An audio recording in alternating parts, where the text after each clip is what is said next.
This is Thor Odinson, and you're listening to Across the Bifrost! Avengers, assemble!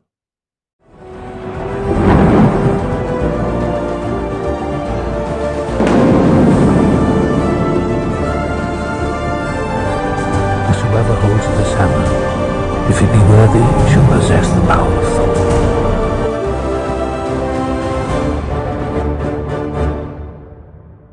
Hello, everyone. Welcome to Across the Bifrost, the Mighty Thor podcast, where on each and every episode, we explore the world of Marvel's Mighty Thor. Everybody, I am your host, Ryan Doze, and it's been a hot minute since we have gotten into our SIMONSON saga. A lot of other stuff has come up in the meantime, but we are back today to talk about one of the more celebrated stories within this run of Thor. We're going to be talking about Skurge's last stand today. And in order to do this epic story properly, we have to have the corresponding level of epicness when it comes to our guests. So first up on the docket, returning from Alex just a few weeks ago, I feel like we talked about new comics, but Alex is back to share the hosting duties tonight because we're going to be talking a lot about Amora. So it just makes sense. But Alex, welcome back. It's your first Simonson episode. Yes, thank you for having me back, and thank you for allowing me to talk about Amora. I could do this literally all day. It's like you put people in positions to succeed and, you know, where they can be their most passionate and awesome self. This kind of felt like perfect. And I felt kind of stupid that it took me so long to be like, oh, right, Alex should be doing this episode with me. And everybody, if you couldn't have told by the episode title, we have another returning friend back on the podcast, fresh off, probably just creating something awesome over at Marvel with their podcast. JASMINE ESTRADA is back. And finally, Jasmine, we get to talk about Walt Simonson together. Hello. Yes, I'm super excited to talk about this story. I love it. And there's so much to this arc and a lot of like little Easter eggs and like nods to so many different things that I'm so excited to get into. And for those of you that maybe those eagle-eyed viewers, eagle-eared viewers, I guess that would be more apt. Jasmine did join us for our previous Creator Spotlight series when we were talking about Jason Aaron.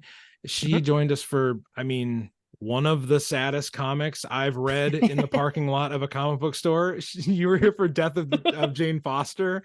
And yeah, apparently I only bring Jasmine on the show to talk about characters dying because a big sacrifice happens today too. So I'm sorry. I didn't even realize that until I just thought it through, Jasmine. It's okay. I get it. I attract death and nothing but negativity, and I love it. Darkness, bleakness. I'm here for it. You're Lego Batman. You're darkness, no parents.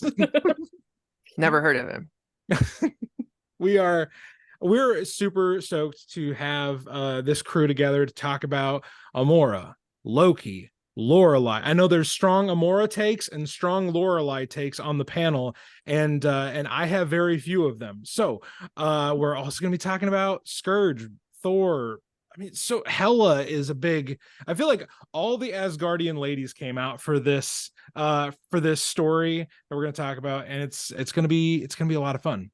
So we're going to jump in to the first issue on the docket today. It's number 359, and this is called The Grand Alliance.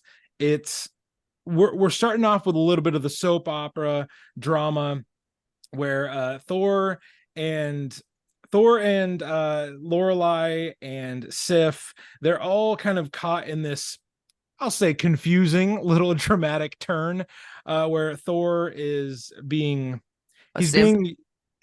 yeah. Right.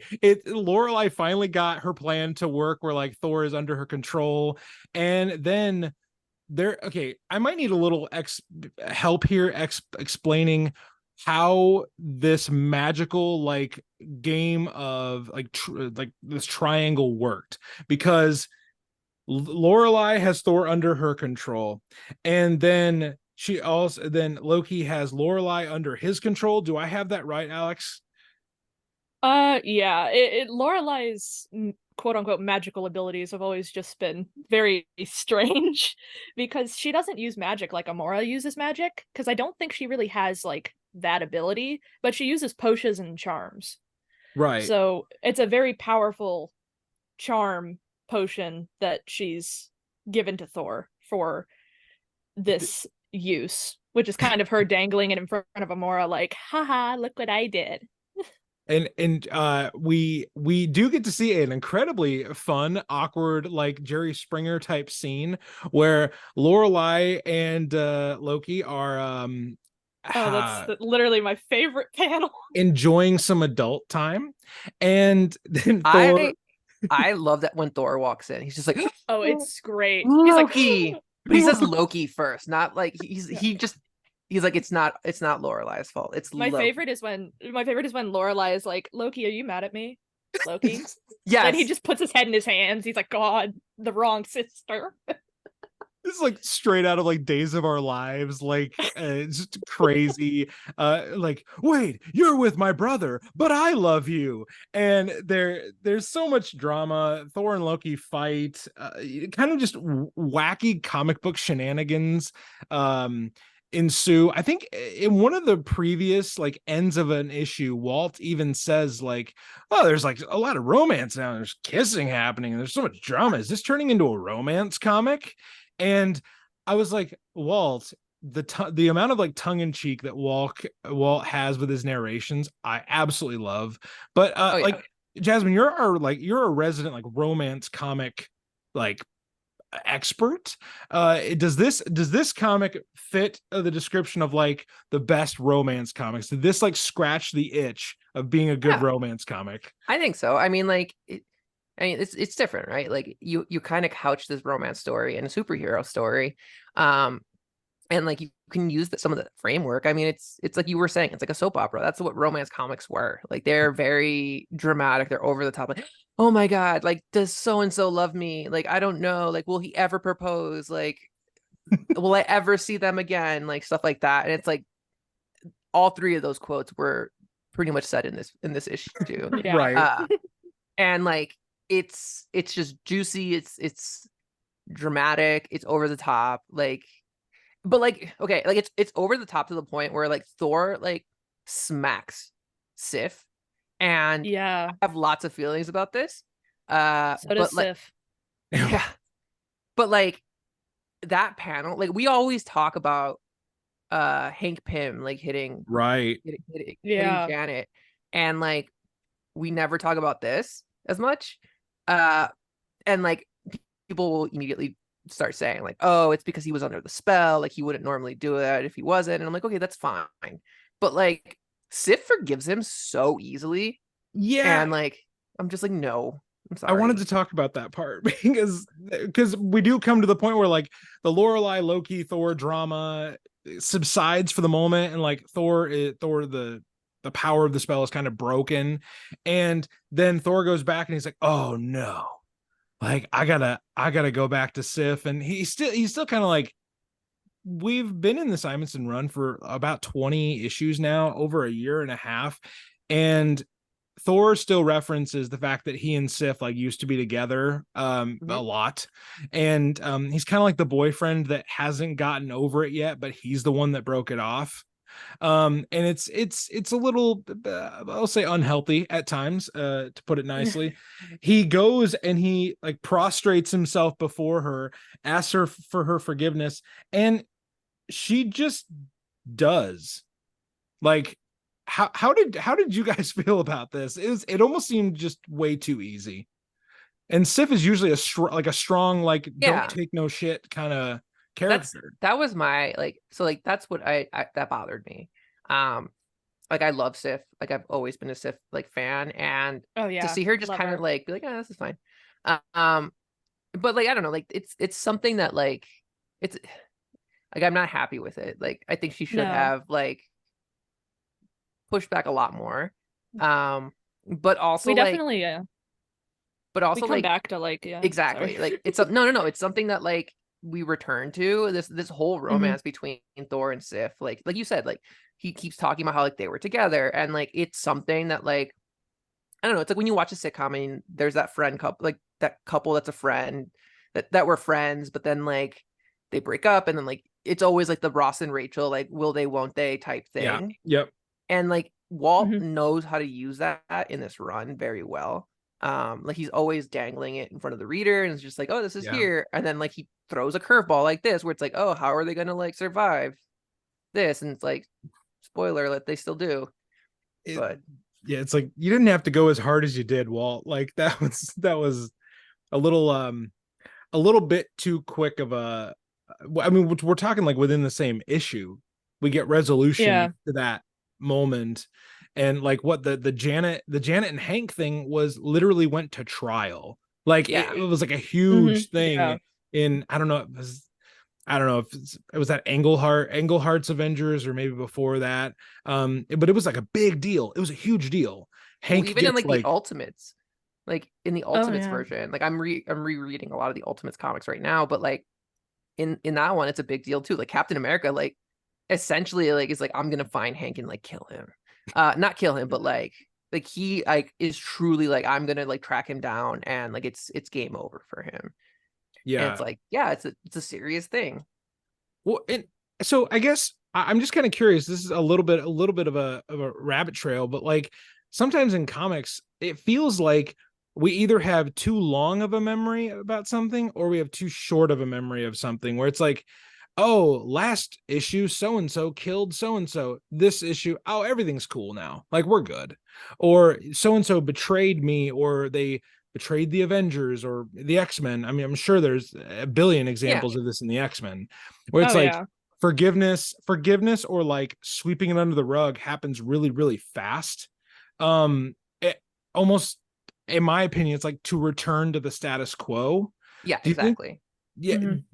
like, do you prefer returning to the status quo, or like is this one thing where you're like, okay, if we're gonna do something like serious, like PG-13 and above kind of rated conflict or mistreatment of another person, like let's flesh this out? How do you feel like that's best treated? Because in this comic, we've kind of already said we're not a fan of how Sif gets kind of swept under the rug here. Yeah, Yeah. I think I it's yeah. no, go ahead. Oh, okay. I was gonna say that, like, I definitely think that there are certain writers who do use some of that stuff just as like shock value. And it goes for like the death of characters or like a injury to characters or stuff like that. But I don't think Simonson was doing it purely for like shock value, because we do eventually in like the next comics that we're going to talk about, we see Thor really lamenting about this thing that happened, and he's really beating himself up over it. Like I remember Heimdall was like, yeah, no wonder he wants to walk into the gates of hell. Yeah, And it's like, it's really Right. just Walt Simonson is not shying away from the fact that, yeah, this happened, and Thor doesn't like that it happened. yeah. Yeah. Also, like kind of like you were saying, Ryan, like I mean, we're looking at like this is the 80s. So like comic books, like they're not even being collected in trades. So like you have to Yeah. it's like the thing of like always having to return your characters to the sandbox. Right. So Right. that every issue, like people are like, oh yeah, like even if I haven't read the last 60 issues, like I know who Thor is, I know who Sif is, like Yeah. they have a thing. So it's like it's easier to do that. But I do think what you were saying, Alex, about like Walt like having Thor dwell on it a little bit longer. Like I think he I'm curious, like I don't know this, but like I'm very curious, like if Walt resolved it here just so that we can get some of the stuff that we get in the next couple of issues. Like when we see Sif in hell, and like there's a lot of guilt in Thor there, and like there's a lot going on there. And like I don't think that would have played out the same way had like they stretched this out a little bit longer. Okay. Yeah. No, I'm with you on that, because there is that thing about like returning to the status quo, and like you said, Jasmine, like returning everything to the sandbox. We've gotten that, like, I mean, how many times when like a new #1 drops or a new storyline comes out, is it like, okay, what's familiar about these characters, and really like what should always be familiar about these characters? Like would it be a complete departure of the character if Thor was just committing like physical violence against like just any woman in any comic, you read, like, that would be a problem. He wouldn't be a hero Yeah. anymore. But we'll get into it in a few issues, like the lamenting of his actions. And we've gotten a lot of sad boy Thor in this run. Yeah.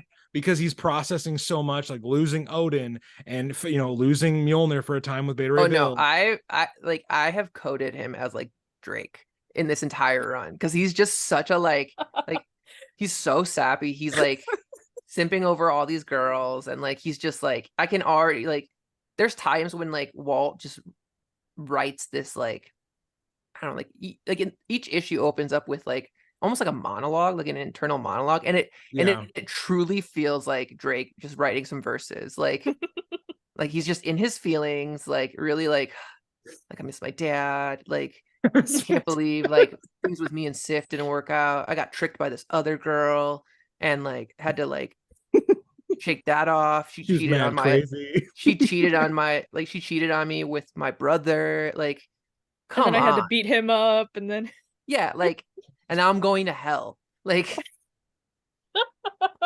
Oh. that's Drake, and I'm pretty sure that was his last album. Like, I'm going to hell. We just listed the track with the track Yeah. list of Drake's last album. You don't need to listen to it now. We got you.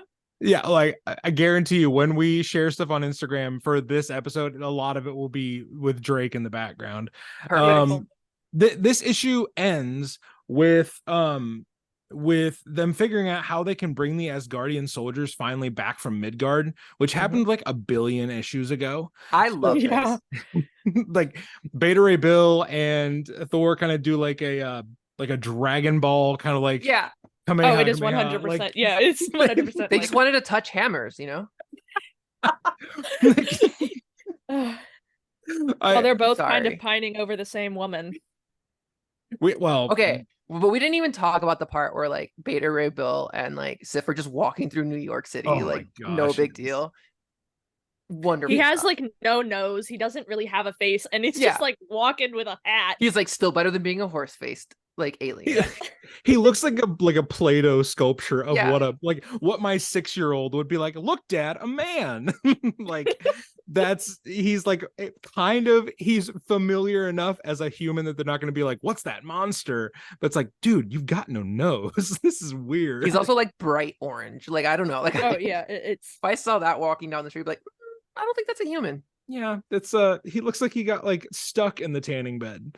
Yes. So they bring back all the soldiers, and then the last panel of this issue, Mr. Walt Simonson shows up and Louise show up in the bottom panel. And friends and listeners of this show know I love me a good creator cameo in comics. It's one of the things, it's an Easter egg. It's like, as comic book fans, like we're like, oh my gosh, Walt put himself in a book. Fantastic. So he does it a lot in this run too. yeah. But he always does it in a very like fun and interesting way. Like, I think at one point, like he's in his Illinois like house, and like I think he answers the phone because Thor I don't know, someone calls him, and it's just like so weird. And like he's just like, whatever. Like, I just wanted to put myself in the book.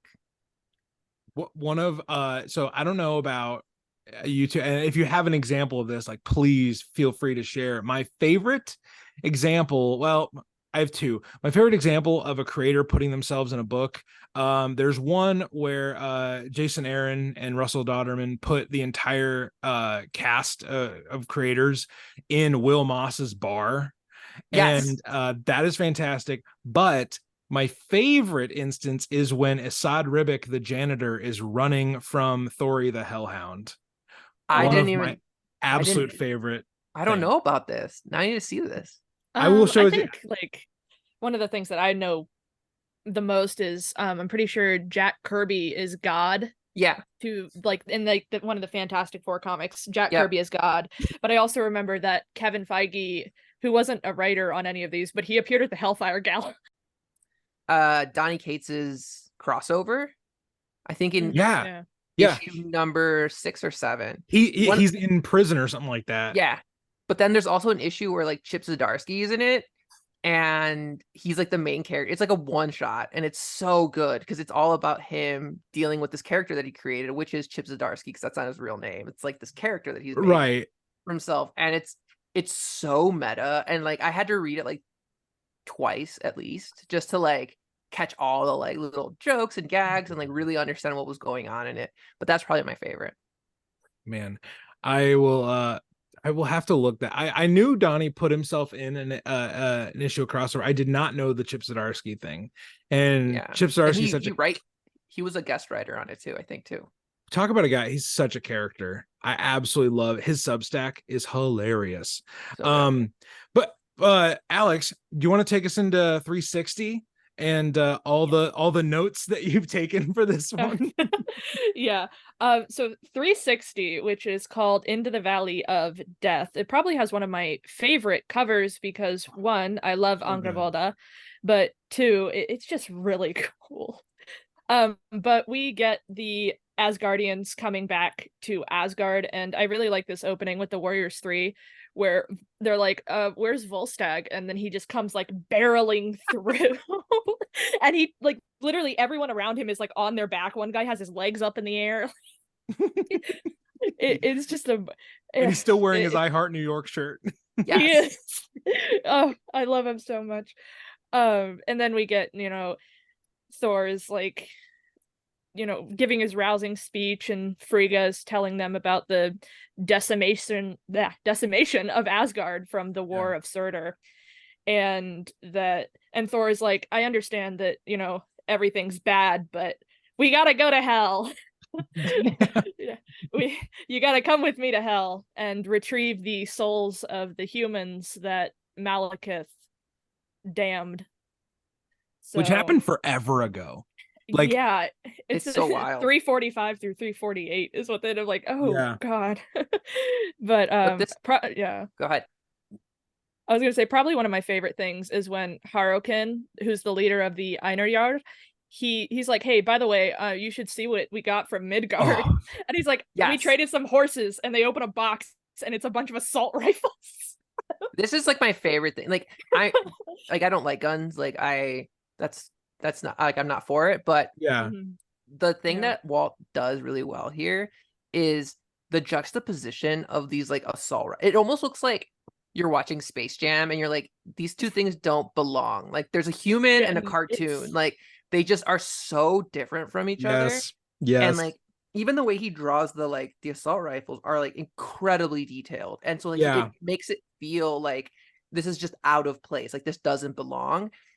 And like it's just perfect. Like the way he juxtaposes it, or like even like the way that when they're carrying them and like they're shooting, and it's just, it looks bizarre. Like you're like, yeah, they're not supposed to have these.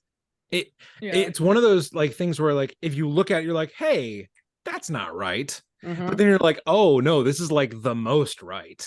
But also like imagine being a kid in the comic shop and then just like when this came out and flipping through it, you're like, what is happening right now? Like I need to grab this book. Like I would immediately grab it.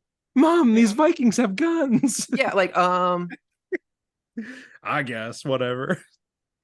And the fact that they're like, and we're gonna use them on Hela. Like they just like straight up were like, we're gonna it's the scene from Home Alone where it's like, I'll give you to the count of 10. Yeah. To get you ugly. It's like, it's that scene. Yes. It's so great. Yes.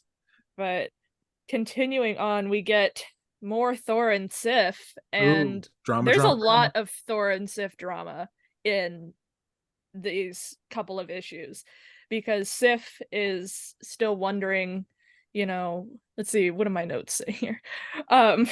She's kind of trying to get Thor to admit something to her without directly saying what she wants him to say, and he's like, I'm sorry. Like all he can say is I'm sorry all over again. Even going so far as to say like, I'll trouble you no longer with my presence. He's what? That is a bar. Sad. That is a Drake bar. Like, are you kidding me? I'm sorry. Like, sorry. Sorry to disappoint you with my presence. There's like this moment where he's like, I want to be seen as perfect in your eyes again, even though the gods are not perfect. That is Drake.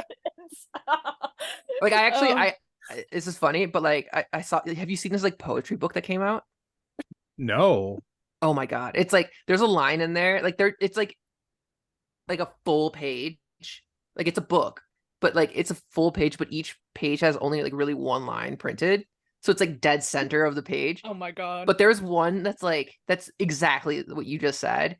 Where it's like where the gods aren't perfect, and it's like what the fuck is it? I mean, but it like that sounds exactly like what would be in this book. Like the gods aren't perfect. Oh my gosh. It's so melodramatic. So melodramatic. Oh, he really is. He's going through it. He's like, my dad died. I'm going to hell. You won't forgive me, and I'm sorry. And I keep saying I'm sorry. And I'm not perfect, but I want you to see me as perfect. Alex, he is like quintessential like guy who won't stop saying sorry, but like doesn't really fully know why he's saying. He just like wants the tension, and he wants the big bad feels to go away. Like oh gosh. It's like I'm having all these feelings. I'm having all these feelings. Gosh. Oh man. I'm finding this quote just so you can like stitch it earlier, edit it earlier, because it's like the exact same thing. And everybody, listeners, that's how you know Jasmine has more faith in my abilities to edit something than I do. Because she said, "Oh, it's just." I don't know how much editing you do. I just edit a lot. So, listeners of this show will know I do as little as humanly possible, because I am not good at it.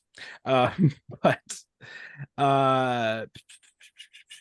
are we at, Alex? And we are at right after Thor and Sif have their little conversation where Thor talks about his feelings and he's so dramatic about it.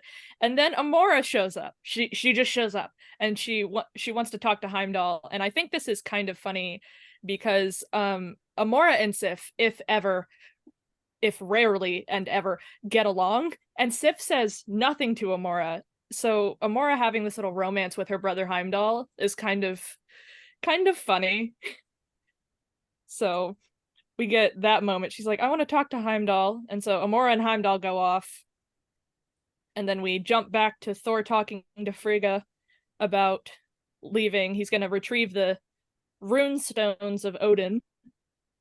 And I'm not even going to try and pronounce the seat above Asgard. Yeah. I probably know how to pronounce it, but I'm not going to do it just out of pure I'm fear. scared to pronounce it. No. Which one is it? Sorry. It's spelled. I almost tried. It's I was trying to get you to Hildskjalf. Oh gosh, Hildskjalf. Last week I asked Torrin Grunbeck, an actual like person from Norway, how to pronounce a Norwegian word, and she's like, how would you pronounce it? I'm like, who cares how I would pronounce it? Yeah, pretty much. Like, your guess is as good as mine. I'm like, that's not true. No, not even close. No. But we finally meet Angrboda, and this is her first appearance and quintessentially her last appearance, which I'm kind of sad about. Yeah. But we meet Angrboda, who is the mother of Hela, Fenris, and Jormungandr, and the ex-wife of Loki. But we get to meet her, and Thor demands that she tell him the road to Hell, because earlier he sent, was it Agnar? It's Agnar, yep. Yeah, he sent Agnar to go get Balder from Karnilla, because Balder's the only one who's been to Hell and back, quite literally. Yep. But Angrboda gives Thor the path, and then she tries to kill him, and then he kills her. And that's the end of Angrboda. I'll give you the information, but you'll never make it out alive. Yeah. R.I.P.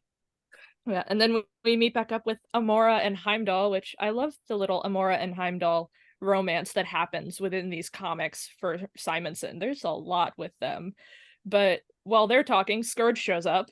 Oh boy. Because Amora's like, Always. well, now that the Bifrost is destroyed, we should have more time together. And Heimdall's like, what about that guy that's following us? And Skurge shows up. Amora takes him aside, cements his feet to the ground with tree branches, and silences him. As one does. Yeah, because he interrupted her while she was with another man, and she doesn't like that.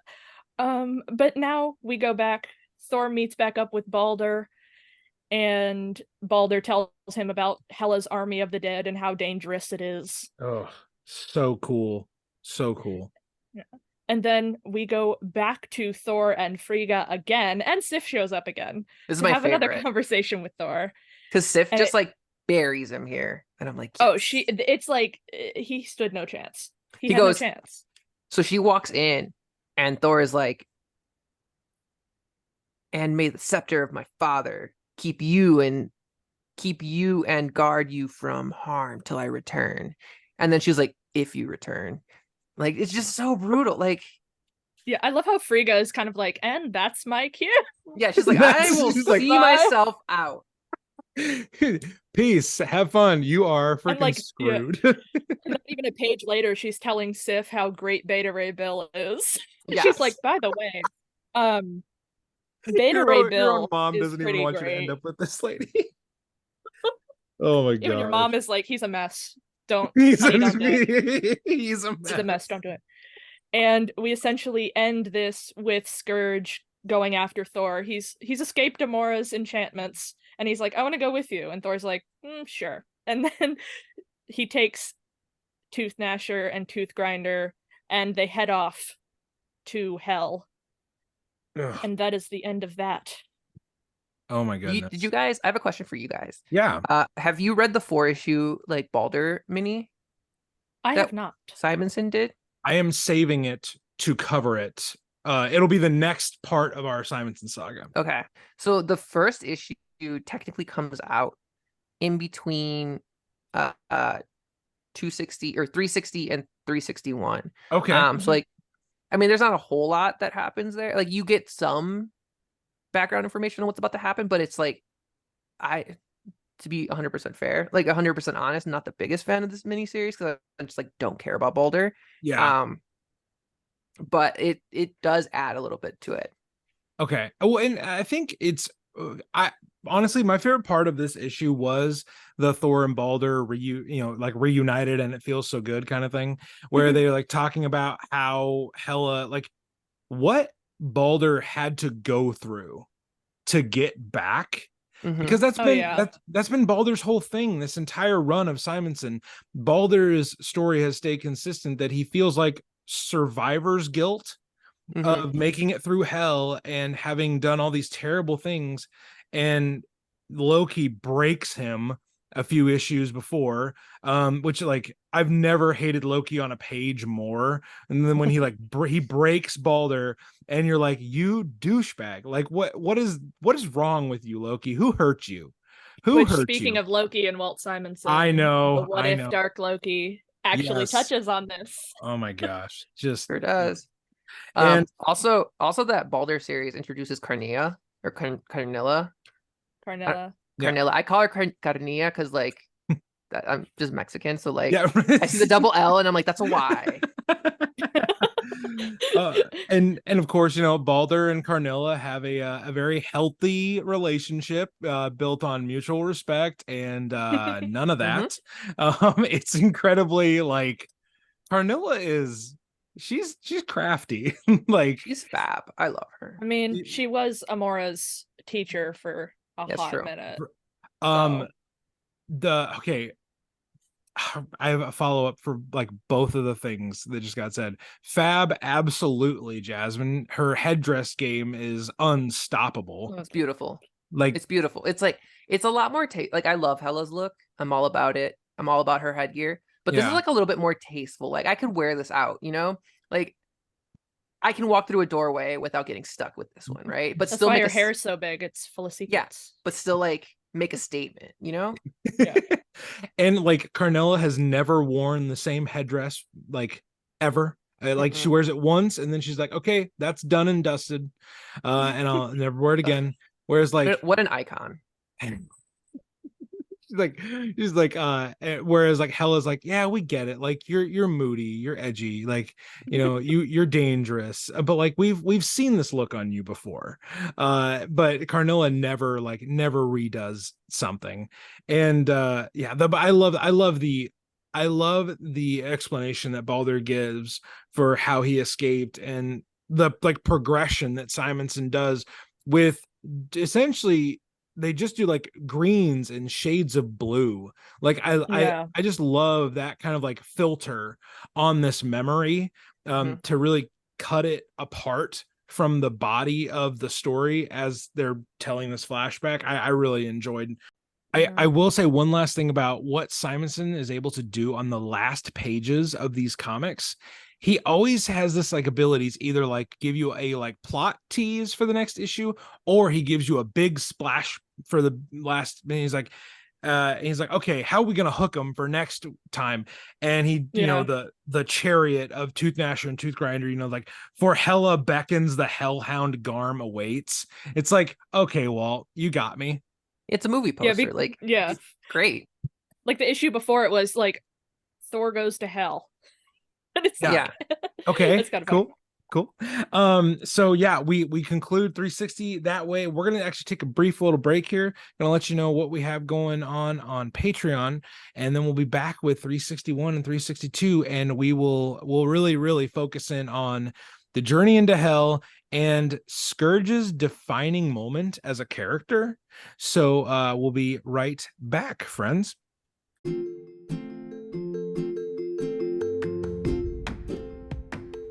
Hey friends, just going to take a brief little break to tell you what we've got going on Patreon lately. We are still in our instant reactions to the episodes of Secret Invasion. As they're coming out, I'm hopping on and giving you kind of 10 to 15 minutes, maybe even 20 minutes of my thoughts about the latest episode and what I'm enjoying from that. We're also starting to do more pre-games where you're getting the before the episode conversation that we're doing with our guests and the people who are coming on and enjoying these comics and these conversations with us. So that's some of the stuff we've got coming up, and we've got on Patreon for you right now. For a few bucks a month, you can join the Thor Corps and you'll get access to all of this and our whole back catalog of audio, bonus episodes, pre-games, extra little tidbit conversations that I've put on there.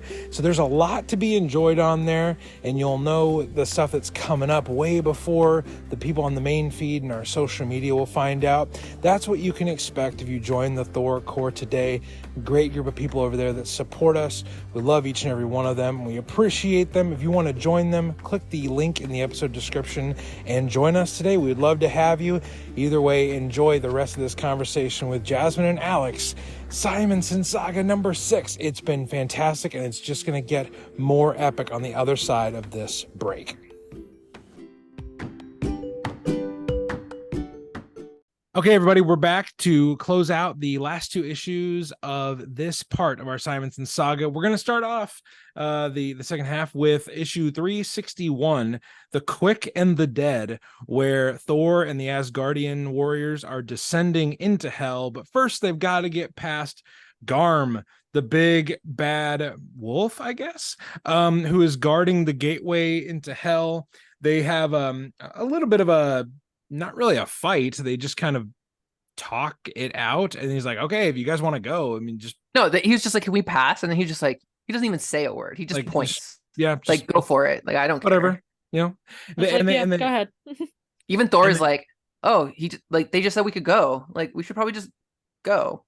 It was kind of like awkward. Like, yeah, if you were like walking up to someone's front door and the door just opened, you're like, but do we go in? You ever have those scenarios where you're going through a door and then someone else is trying to come out the opposite way, and you're kind of just like, oh, this is awkward. Like, you're like shuffling left and right. You're like, and then you finally find it and you can like go around the other person. That is totally what happens here. It's just like Thor's like, oh, weird. Oh, whoa. Oh, I guess we can just go now. Yeah, especially after like Baldur's whole like the army of the dead. Yeah, it's terrible. It's awful. I had to fight for my life, and it's like, oh, we can just walk right. He's like, in. This guy said we could just go, so I don't know what you're talking about. They roll up to the club and they're like, oh, we're good. We're on the list. We're with Baldur. It's fine. Yeah, the Brave. He's kind of dead. It's fine. Yeah. Like, Baldur the Brave. You ever heard of him? Yeah. So they walk through hell for 9 days and nights, and then they come to the bridge. I'm gonna try this one. Yallerbrew. Sure. Sure, why not? Yallerbrew. Yeah. Yeah. The G's are pronounced as J's. And they're crossing the bridge. Modgud. I don't know. Modgud. I don't. Is kind of another one of those, like, people. It's like, okay, they're leading the way to Hela's dimension. They get through, and I love the horse sound effects in one of these panels. That clap, clap, clap, clap, clap, clap, clap. And they come to the really better looking version of hell than they probably expected. It's very palatial. There's like green grass, there's trees, and everything. Like, Okay. everything looks. Yes, Jasmine. No. Like, this is what you're talking about right now. Like, this is my favorite thing about this issue. This is probably my favorite issue of this like arc. Okay. Like, everyone always talks about the following one because of the big like climax, Yeah. but the way that, like, I don't know, there is an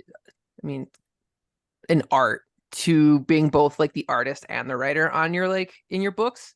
Like, there are people who get like super into the weeds with like writing, and then like not so many details on the page in terms of art, and vice versa. And so, like, they take shortcuts.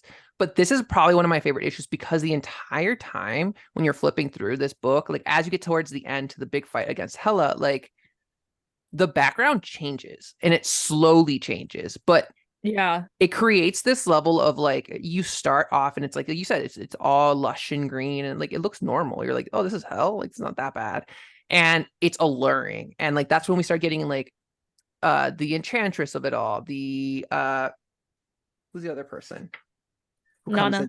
in? Yeah, Nana, who comes in, and it's like you can see you can feel the, like, why our heroes would give into this temptation, because it looks great. And like there's a whole scene where like Baldur just walks away and is with Nana, and it's like you feel safe. You're like, like, as a reader, you're like, oh, like, what could possibly go wrong? Like, everything seems fine. Like, looks like they have it under control. But as you start flipping, you start seeing some of that fade away and some of the colors come in and like really paint the full picture of what hell is. But like it's the opposite. It's like what Dante's Inferno, where everyone's like, oh, like, we think of hell as like this place that's continuously on fire and like it's hot, and like the deepest level of hell is cold. It's like, according to Dante's Inferno, and it's like he justifies it, like they justify it in that story. And the same thing here. It's like, oh, this is all a trick. Like, this is all like part of what makes hell.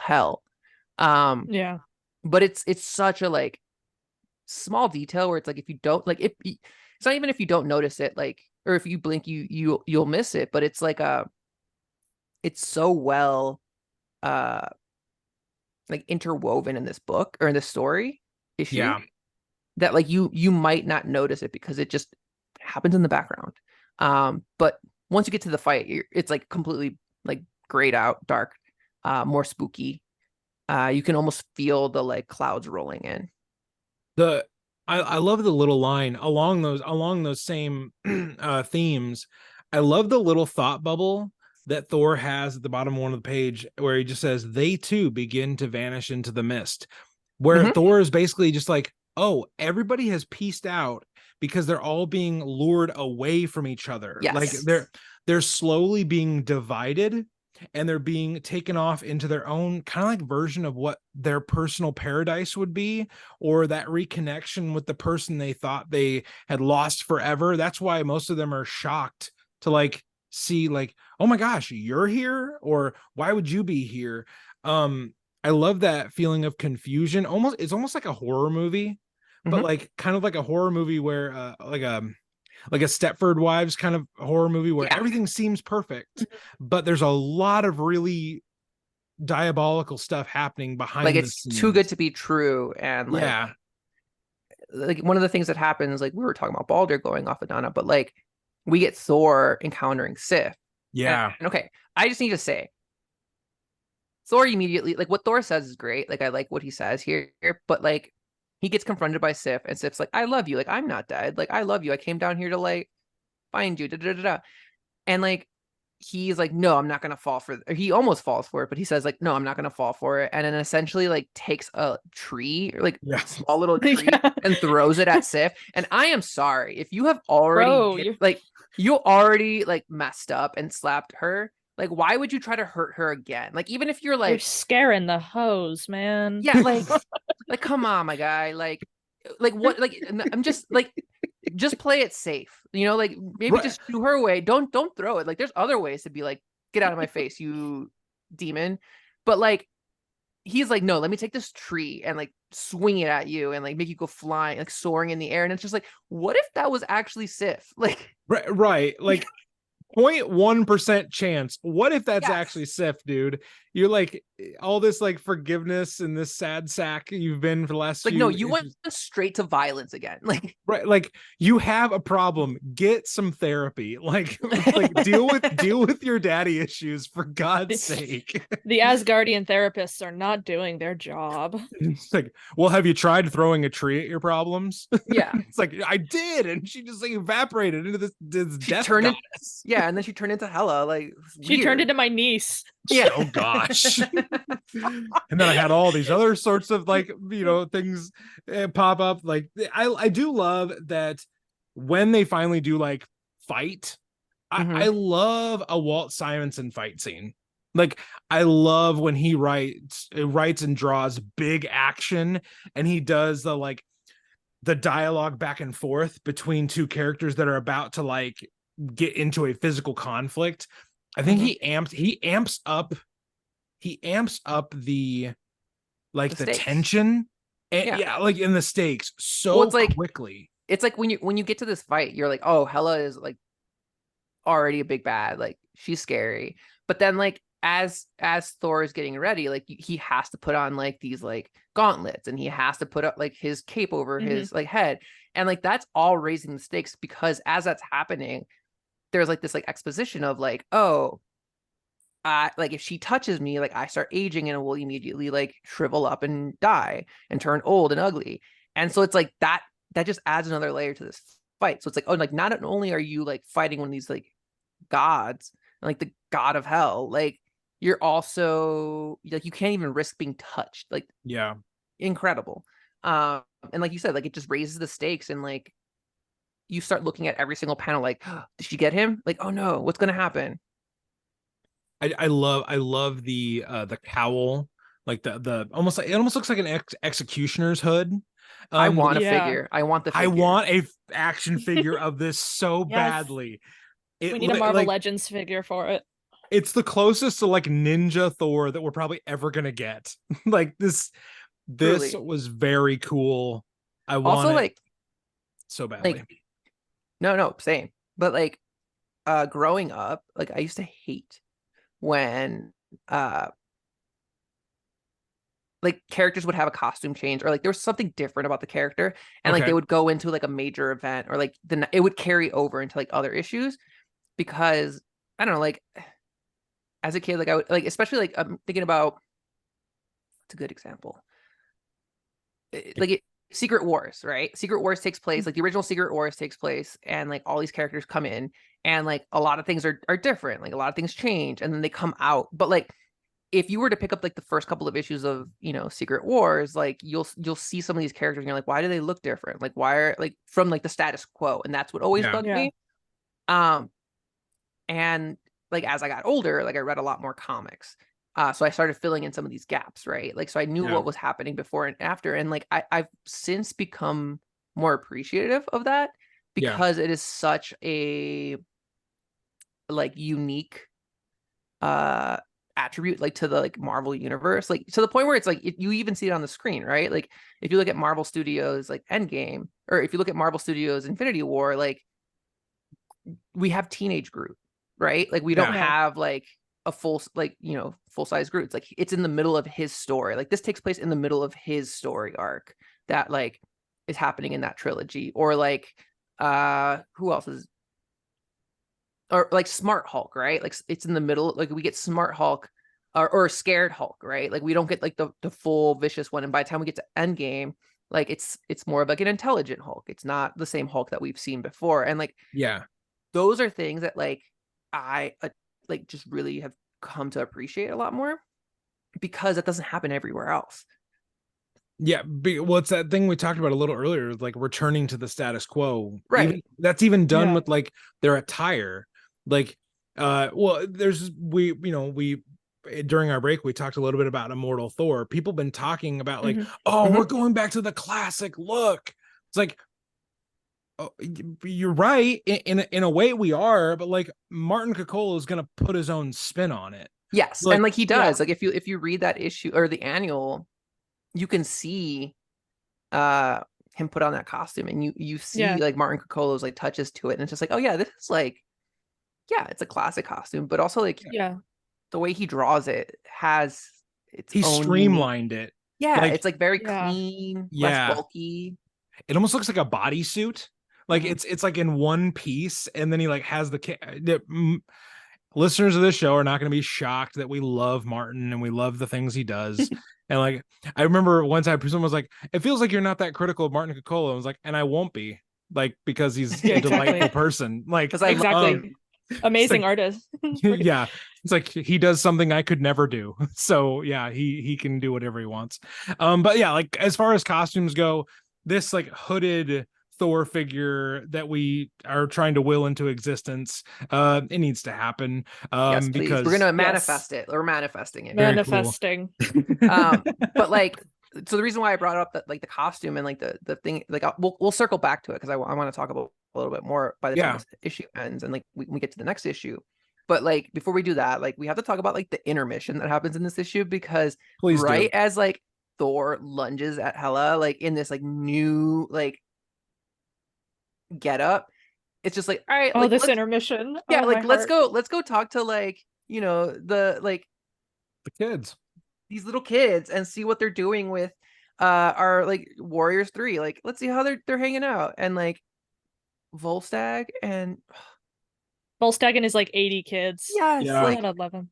I love that. He walks Like, in like, Dad is home. I have presents. Like Also, like one of his kids like knocked the other one clean out. Like they're on the Mhm. ground. Like they're on the They- ground. They are feral children. Like, they're like, you went to Midgard. Is that like, what is this building thing? And they're just like in awe. And like, I love the little kid who gets the baseball cap, Oh because yeah. they're just like, Yes. oh, cool. And immediately throws it on. I need a adorable. one shot between Hogan and them. Yes. like Need a one shot. I need to see it. the boy says to Hildy's got a boyfriend. Hildy's got a boyfriend. Hildy's got a Yeah. boyfriend. And then she Pow. punches and her boyfriend is apparently Hogan the Grim. Like, Oh, talk about like the dark silent type.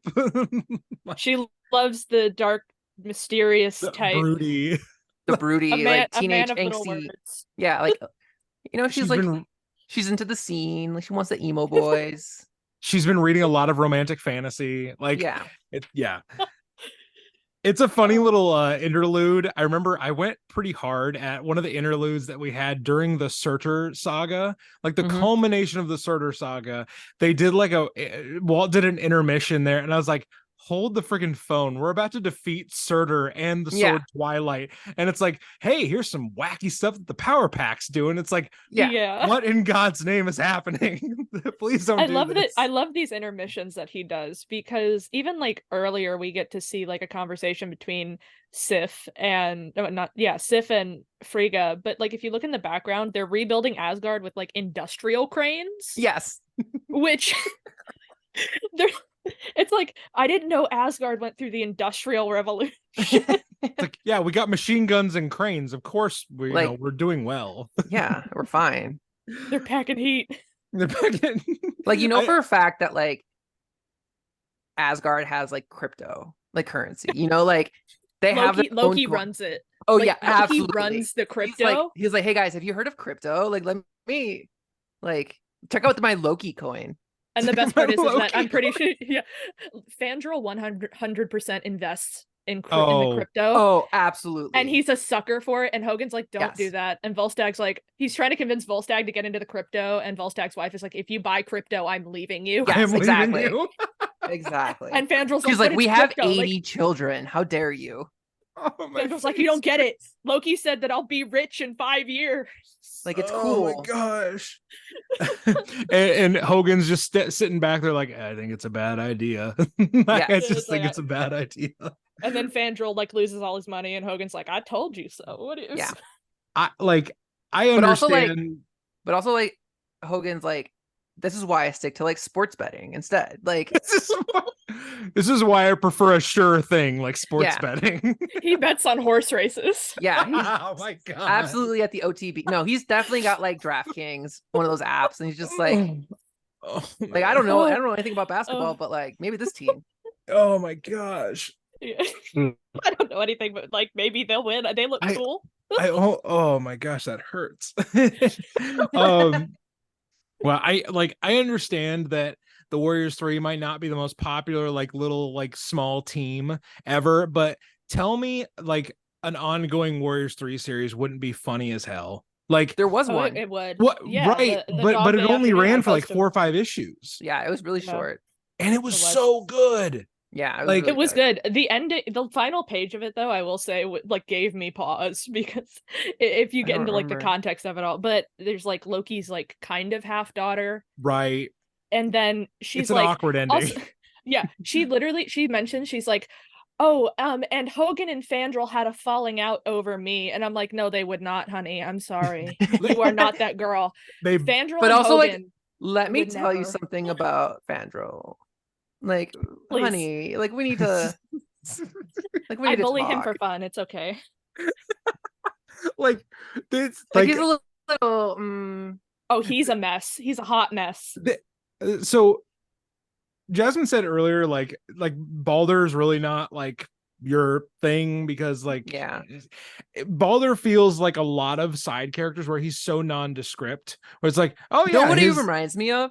who Barney from like the Flintstones, right? Like you have Fred and then you have Barney. Like Fred is Thor, and then you have Barney Rubble, right? That's his last name. Who's Yes. just Yeah, like he's just like do like everything's fine, Hey, everything's great. what Like, do we do, Thor? I don't know. we have to go to Barney. hell. He's like, oh, I've been there. Like let's go. Like Oh my gosh. sounds like fun. Okay, well, I'll be putting that image together for our Instagram. Beautiful. That's the commission I need is Baldur as Barney and Fred as Thor. Oh my gosh, there's got to be an artist that can do Someone's that. gotta have done it. Yeah, but what I like about the Warriors 3 is like they all have distinct personalities. They all have like Yeah. they're very well defined, and I'm like that would be so funny like as a ongoing like there's so many writers that could write that in a hilarious like way, but also like do epic fight stuff. And Chip Zdarsky is a name that comes to mind. Like That would be great, actually. Like, I want like a Sex in the City, but like Sex in the Asgard, like like where Yeah. we have the Warriors 3, and like they're each one of the characters, and like Thor could be Carrie. Like it'd be perfect. I don't know if you guys watch Sex in the City, but like it would be perfect. Oh, it would. it'd be great because like you could almost like you could do it as like a oh yeah, this is like kind of a Thor series, but like Thor's not in it, but like you do it Yeah. very knowingly. But like Thor's also like the poet, right? Like he's like our Drake. We talked about this, right? Right. Yeah. So he would open up every episode like I can't even do. I was gonna try to like get my Carrie voice and like I can't. We have I like can't even. we have just Without, like, done like busting the out best laughing. think tank for a Warriors 3 Oh, yeah. series. Like Well, like there's a Warriors 3 prose novel because Marvel's putting Yeah. out like Legends Yes. of Asgard novels. It's by C.L. Werner, yeah. And they have to like go fight 3 magicians to save Asgard as you do. is the And so you eat- Enchanters. No, yeah, it's the Enchanters, not the Enchanters. Yes. She's in the head of Mimir, but that's besides the point. Yeah. But yeah, there's so many like journey into mystery one shots at the end of old Thor comics that talk about the past of the Warriors 3, Yes. and it's just so full of potential that like I would love to see the Warriors 3 get something nowadays, because the last time we got something was 2011, Yeah, it for was around no the time reason, of the I'm sure. Yeah, I'm sure no first reason. movie. They're like, hey, maybe we could do like an Asgard team book. It's like, yeah, you should do an Asgard team book. There was I think one of our first episodes of the Simonson Saga, our guest John Jameson, was like, yeah, Thor comics are just an Asgard team book. I hope you realize that. Yeah. And I was like, holy shit, how have I read like this many Thor comics and never thought of that? But anyway, like completely off the rails there. We get the fight between Hela and Thor, and they're both trying to basically subdue the other person by sucking their life force away. Thor's not trying not to get touched, but what he realizes is that Hela's cape is the key to winning this victory, and he pulls the cape around and touches her with her own cape, and then she goes full like Harvey Dent Two-Face. And it's kind of gruesome. Like it's really kind of gross what happens to the left side of her face for Thor to win the fight. Yeah, But, because in Norse mythology, she was born half corpse, and that's like something that a lot of the all of the Aesir in Norse mythology were kind of disgusted that she looked like that. So they were like, what are we gonna do with this really freaky half corpse, half woman that Loki decided to they literally, and so they were like, Odin was like, you can have hell. Yeah, just go there. That feels like your vibe. It's like that. Well, I mean, she kind of got back at them because she got to keep Balder at the end of the day. So yeah, sorry. Oh man. But going back to this fight, like I love that Simonson doesn't reveal what Thor's face looks like. Right? Like he does get touched by Hela. Yes. And I love that like his left side of the face is like always in shadow, or it's covered up by his like cape, and it's like it's such a like strong detail. Like I'm a sucker for like things that are like not revealed. Like yes, I love when things happen off panel. I love when things happen or like in a, like something unfolds off panel where you don't see it, because it just lets your imagination run wild, right? And like as a creative, like that is something that like you just cannot control, because if you do take that away from like the audience, like it just leaves the audience to interpret it in like with their own imagination. And like I'm sorry, you could be Al Ewing, you could be Walt Simonson, you could be Torrin Grumbuck. Like you're just never gonna beat someone's imagination, because they're gonna like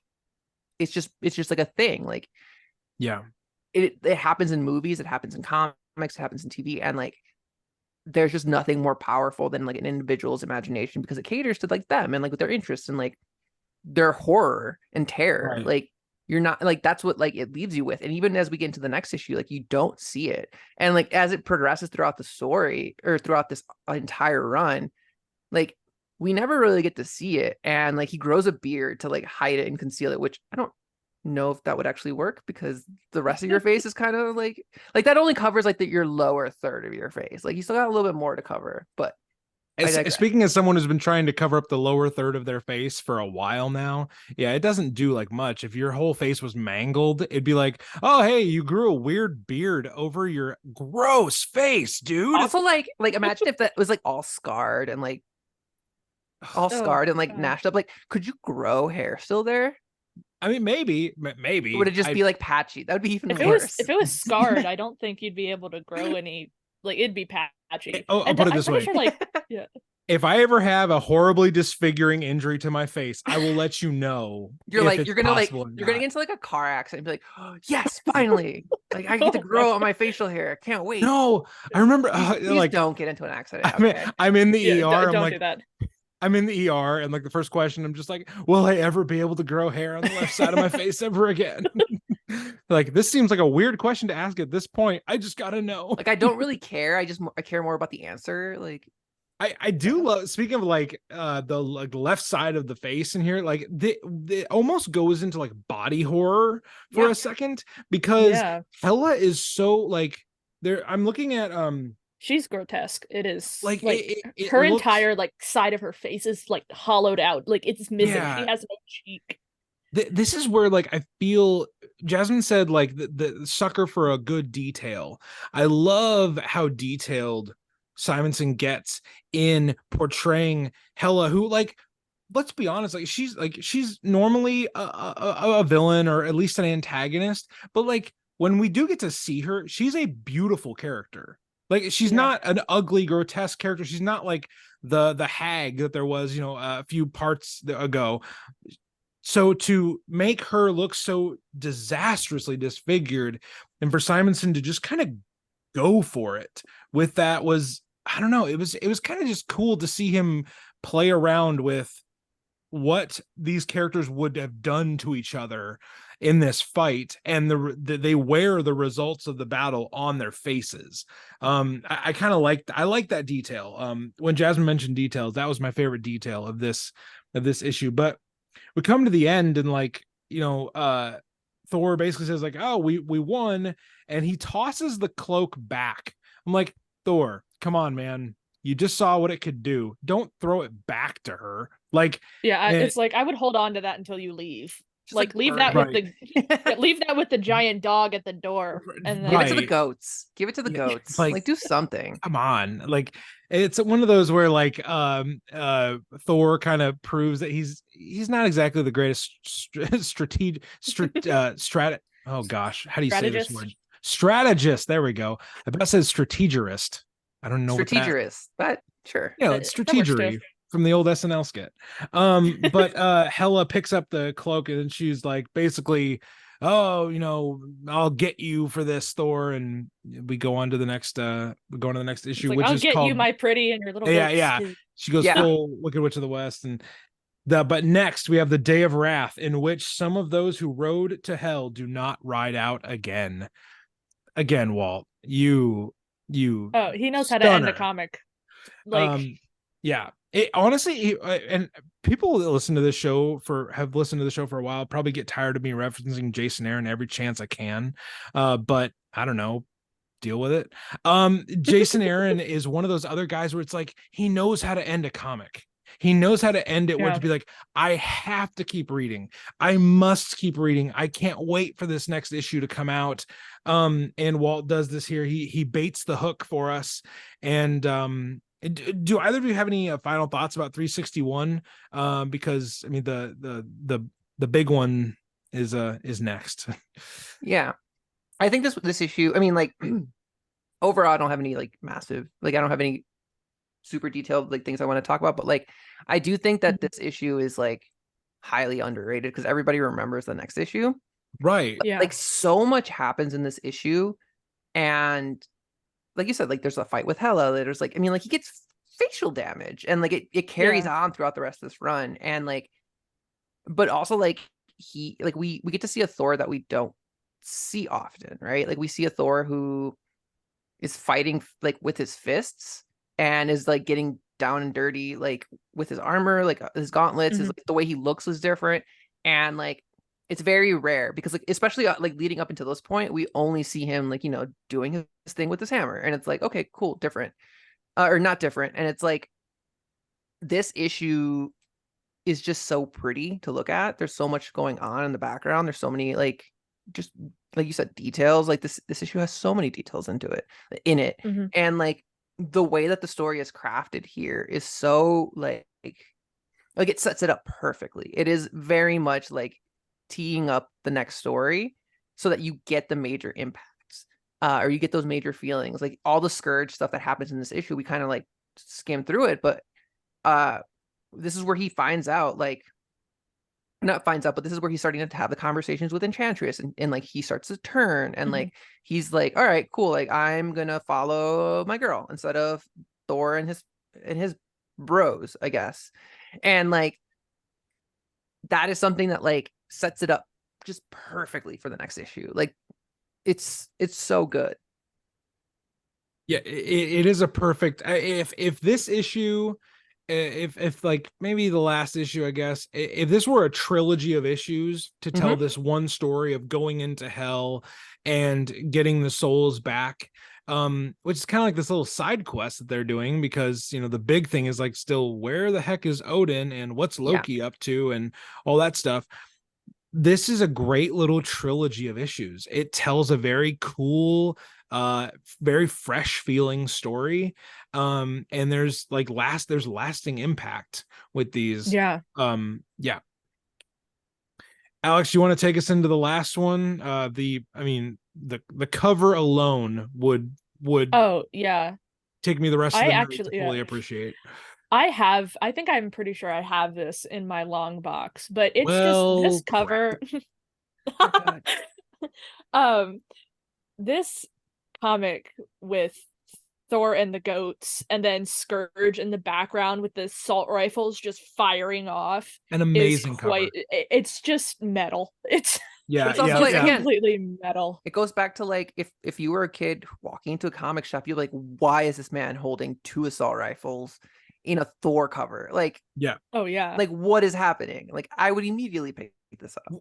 And like that And the little fact that we also have this in live action. So Yeah. I mean I kind of. still to this day like never thought we would see that, and like when it happened on screen, I was like, oh, we're getting it. Holy shit. Oh, Like I gosh. truly did not expect it. Like it's like, I don't know, like it's at this point, like I've seen so many things that have like actually made its way to the screen where I'm like, you know what, like everything will happen at some point. everything will And happen. it's It's very hard for me to like be shocked, and like I don't know, like this was one of those moments where I was like, oh, we're doing it, got it. Yeah. Like, And the perfect actor too. I Yes, would they not have chosen nailed it. anyone else They to play nailed Skurge it. the Executioner. Like it was just so good. I don't know if it has the same impact as this comic, but for what it is in that narrative story, it works. Yeah.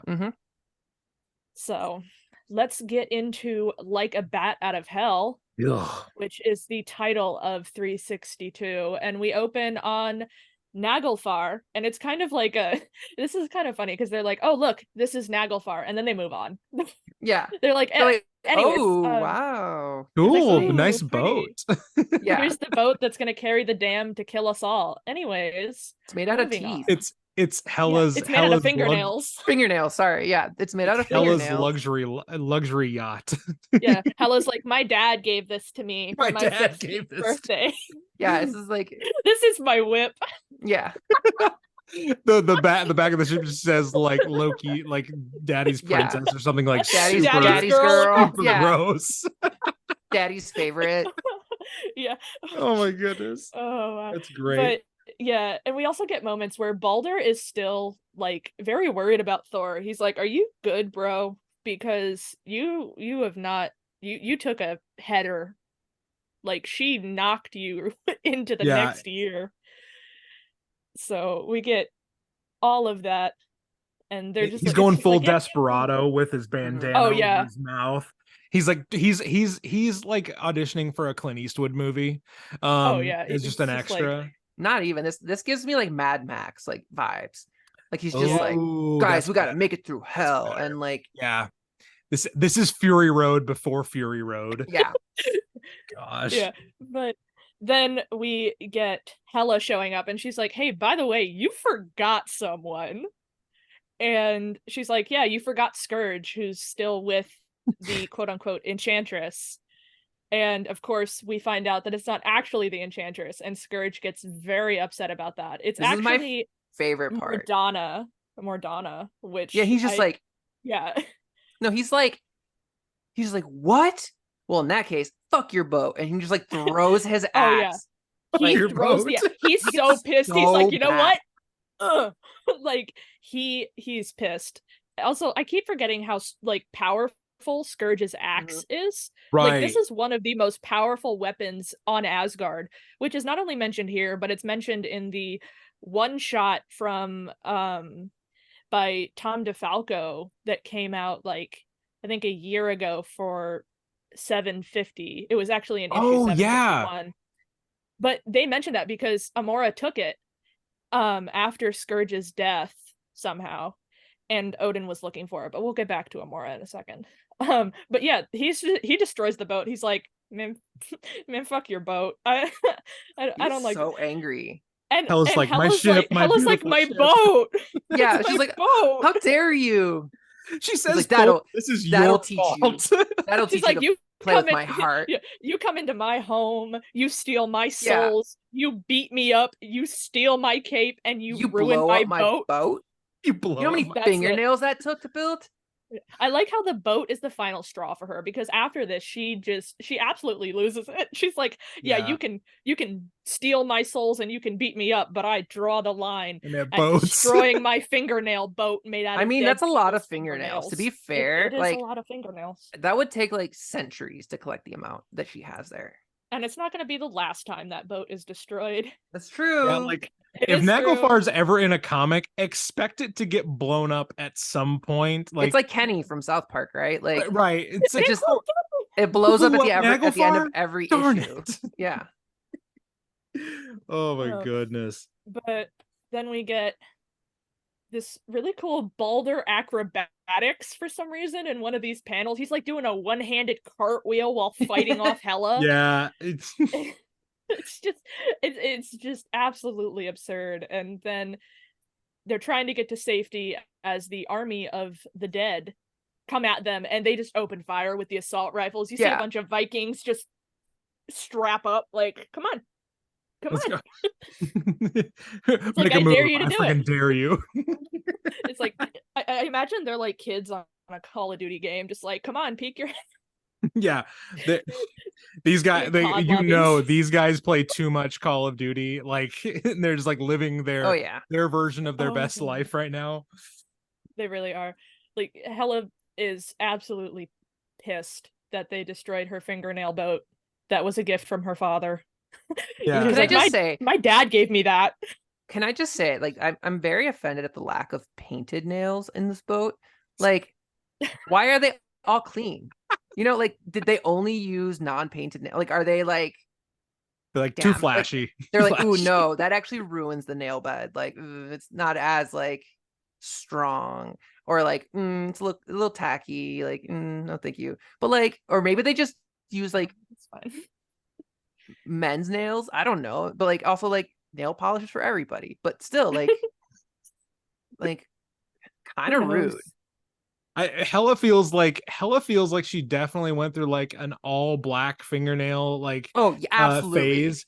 Or maybe she's Loki's daughter. Of course she did. Right. Or do you think or maybe sorry, now I started taking it back. Like, you got to clean the nails when you get them, right? Like before you build the boat. Oh yeah. So, like, maybe like that part of that is like an acetone like wash. Like, you're like, oh, like we gotta make this clean and sparkly. Like, it can't be painted.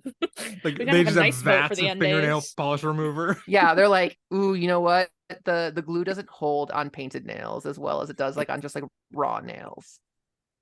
Oh, that's my gosh. Starting to sound like Silence of the Lambs. Bring me my giant strainers full of fresh, clean fingernails, please. Or maybe like they all have a clear coat afterwards. Like, she's like, you know what? Like, they're just like, I'm like, we're just like a clean girly vibe. Like, I just want my clean girl vibe. Yeah, they're all actual like French tip nails. Like, that's the white that you see. Oh, that's the outline of it. Yeah. Oh man. But they open fire on the army of the dead, and they are met with a shield wall of past adversaries of dead people, and they gotta just plow through them. And one of the best things about this is that Thor comes in full tilt with his goat chariot, and he sounds like Santa Claus because he's like, up tooth gnasher, up tooth grinder, and I'm like, easy there, Santa Claus. You're just missing like a ho ho ho.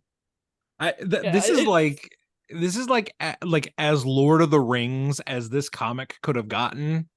If there was a giant like just giant elephants and like everything, it'd be like, that full page splash is legitimately poster worthy. So cool. Oh, it is. It's like, that is so epic. I mean, yes, Santa Claus is hell, but like it's so like, these are the things that I'm like, yeah, Walt Simonson does this thing better than most, if not like the rest of, you know, at least the artists like at the time. And I'm not saying like there weren't other great artists, you know, making comics in the 80s. The 80s was like a heyday. Like, come on.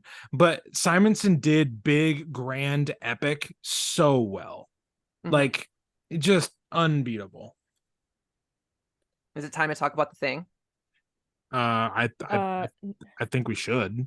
All right. I mean, yeah, because the gatekeeper just up and leaves. Like she's like, she sees them coming at her and she's like, and that's my cue. Okay. Bye. It's like, oh, son of a bitch. No. I didn't sign up. This isn't part of my job. Yeah. This was And then probably one of the best things is that Thor is like, okay, I'll hold them off. And then in the middle of his speech, Skurge comes up behind him and Just clocks like, him. yes. Cracks him on the Absolutely He's just like, clocks him. he's like, I saw what you did to Sif. No, my turn. head. And Skurge is basically like, I'll hold them off. You guys He's trying to redeem go. himself, right? Like he's Yeah, just he like, oh, I've is. been tricked. Yeah. Like, I'm He's gonna like, sacrifice myself here. He's got this whole thing. He's like, everyone laughs at me. Hela, Morgana, Amora, they all laugh at me. Balder Yeah. doesn't laugh at me though. You're too kind. But everyone laughs at me and they hand him the gun. And we get this like really emotional few pages where Skurge is just like the final man standing as everyone like funnels out of hell. Mhm. And what I find really nice is that his last like actual thought is of Amora. Mhm. Of because it's like the executioner turns his thoughts from the flowing blonde hair that always dances before his eyes and does the best thing that he knows how to do, which is execute. So we get this whole thing where he's just firing off round after round after round into dead people. I love this holding them page though, off. because Yeah. the cool thing about this page is like the quote unquote camera is on Scourge's face. It's not Yeah. on Mhm. the carnage that he's causing. It's like you get reaction shots of him shooting the guns. Like you don't even see the guns that much. You just see like the like The smoke and yeah. yeah. And like you're focusing on him and you're like really feeling the intensity here. And even like the coloring, like all of it is beautiful, but it's like it's not about the action, it's about the character here. Yeah. And It's like, about this like final stand that he's doing like by himself. And they even like mention that. They're like, when the dead come into hell after this, they'll know like the story of the guy that stood against like all of these dead people cracking skulls with a rifle that they got after they were on Midgard.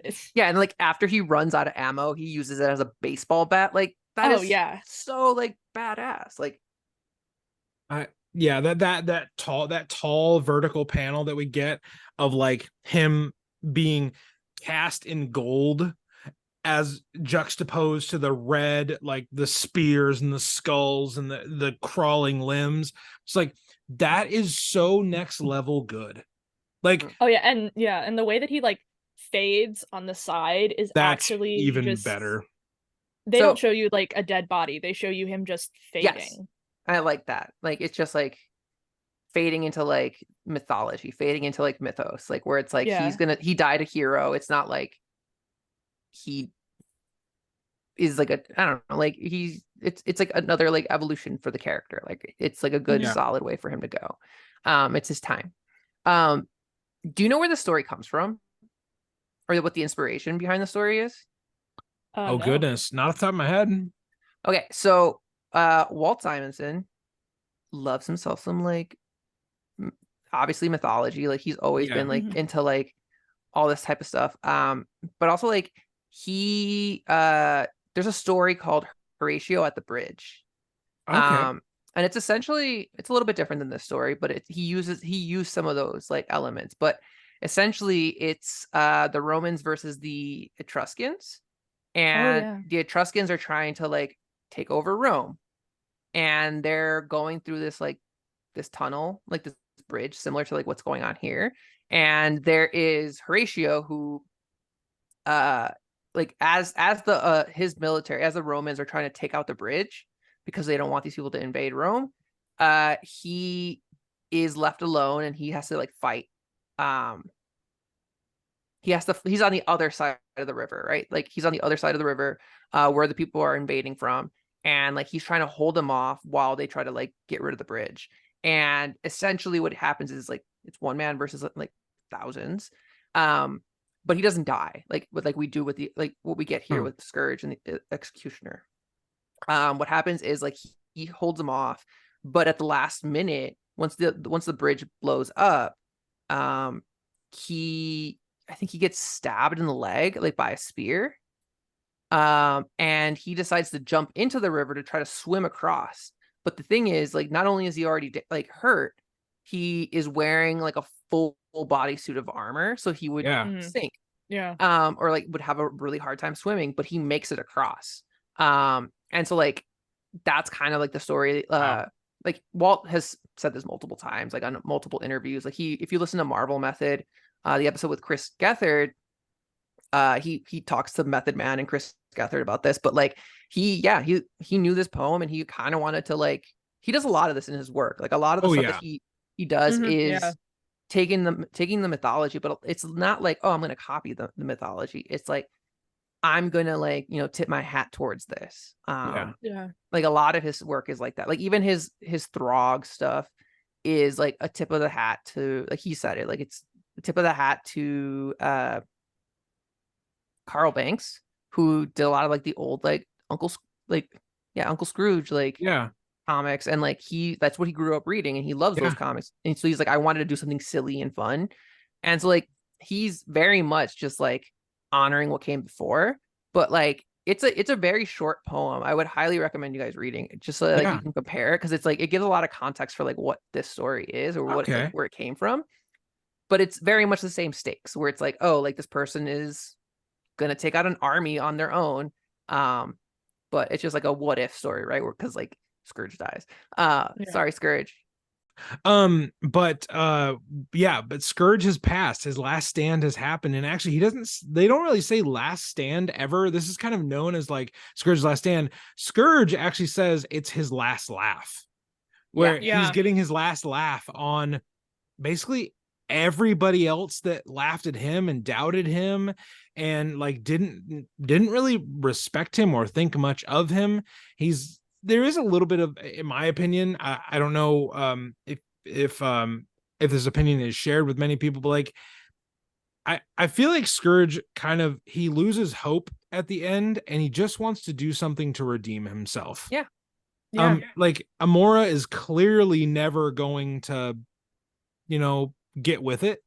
And Alex can speak to that more than I can, but like he just like fine, everyone else thinks I'm a joke and everyone else, you know, thinks, you know, whatever they want about me. I'm going to go out on my terms and I'm going to do something heroic. And I love that though. Like, he could have done the opposite, right? Like he could have taken out that anger and, you know, just become more evil. And it's like, rather than doing that, he's just like, no, like if I'm going to go out, I'm going to go out on a high note. Yeah. Alex, you want to take us towards the finish? Yes. Okay. So after Skurge fades away, Thor eventually wakes up and he's like, what's going on? I was knocked out. He's like, what'd I miss? It's like, huh? What? Where am I? What year is this? Who are you? Who are you people? Who are you? It's the scene from SpongeBob where Patrick goes back to his house and there's all the eyes. With all the eyes, Who are you people? Who are you people? But Balder basically tells him that Skurge is the one that stayed behind because there's like a rule in hell that I see every so often in like Thor media where if you go and you retrieve souls, you have to leave a soul in return. They do it in I believe it's Hulk versus Thor, which is an animated movie, which I really like for reasons, of course. Because of the Hulk of it all, right? No, Amora's in it. But basically Thor and Loki have to go retrieve Bruce Banner's soul from hell because Loki accidentally kills him while torturing him. Oops. And so they have to go. Yeah, it's literally an oops. And we see this, like, we see the aspect of hell being all pretty and inviting in this as well, because Bruce Banner gets Betty Ross as his like wife in that afterlife, and then Thor and Loki show up and Hela's like, well, if you're gonna take a soul, you gotta leave a soul. So she's like, I want Thor, of course, but then Loki gets tricked into staying, and it's like, yeah, have some father-daughter time. Akko taco. Yeah, it's like, ooh. But yeah, head towards the exit, and then Garm is there waiting for them. He's not as inviting as he was before. I guess you can go in, but you can't come out. So he tries to fight them and is quickly subdued. Thor is like done with everything.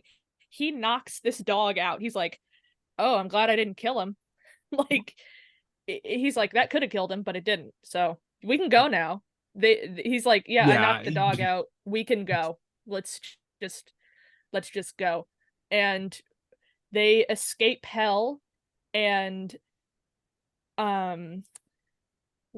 what's his name again? The leader of Harokin. Yeah. Harokin is set to take the immortals back to Midgard to return them to their bodies that are somehow still there. I can only imagine what their bodies were left like. What has happened in the 10 issues since that happened? Like, they're like, oh, their bodies are still on Midgard, but their souls are in hell. And it's like, where were their bodies left? And are they still usable? Like, can you still even do that? Usable. Do you think they're like the souls can like return to the bodies, or like you think that they can't? Like they're just ghosts now? Because like if they're technically dead, yeah, they start decomposing. Yeah. Like do you think like Thor's like, all right, souls, you're all good now. Like have fun, and they're like, well, wait, we're ghosts now. Like we can't even hug our families. He's like, that's not my problem. Bye. But also, there's going to be a lot of people on Midgard with a lot of issues after this. Oh, yeah. Meanwhile, Thor's like, I got to go to Secret Wars too. Bye. Bye. I'm going to go sell tons of toys and merch. Woo. But like, even Balder is very, very like messed up from this whole ordeal, because he saw the corruption that Hela wrought over like death. And he's like, yeah, I'm not feeling very, very happy anymore. He's like, yeah, we saved all these people, but I kind of want to go home. He's like, death kind of sucks, guys. Like, we should probably never try to die. Guys, I'm gonna be honest. Death, not a fan. Like, not great. Yeah, he's like, I'm gonna return to Karnilla, and she'll make everything better. Yeah, like obviously, but like even like it goes back, like after that issue it goes right back into like Balder's like run. But like I love this like the second issue of Balder has Karnilla just like, I'm bored. Like she's like, where's my Balder boy toy? Yeah. But like even Agnar is like, yeah, I'll assist him back to Karnilla, but I'm telling you right now, she's not gonna be able to help him after this. Like, oh my god. He's like Karnilla will it's like it's like, I don't think he's gonna be okay. And we get Thor's kind of like thoughts about everything. He's reminiscing about Skurge's sacrifice before heading off and the issue ends. But with Skurge's sacrifice, we actually do get Balder's view of it all and Amora's view of it all in a 2008 one-shot by Matt Fraction. Oh. And it shows how Skurge's death affected Balder and Amora. I highly recommend reading that, because Amora the Enchantress, quite literally, this poor woman, she has a lot of issues. One, she fears death, and Hela actually tries to use Skurge's death to coax Amora into coming to hell during when Lorelei dies. I'm sorry, spoiler alert, the comic's been out for like 40 plus years.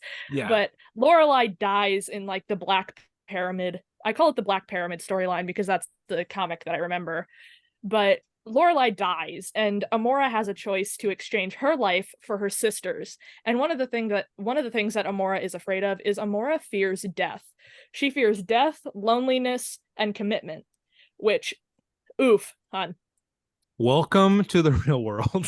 Yeah, because in like Amora's mind, because she's an immortal goddess, the concept of death is like not a thing. And when she's met with it, she's like, oh, I don't like that.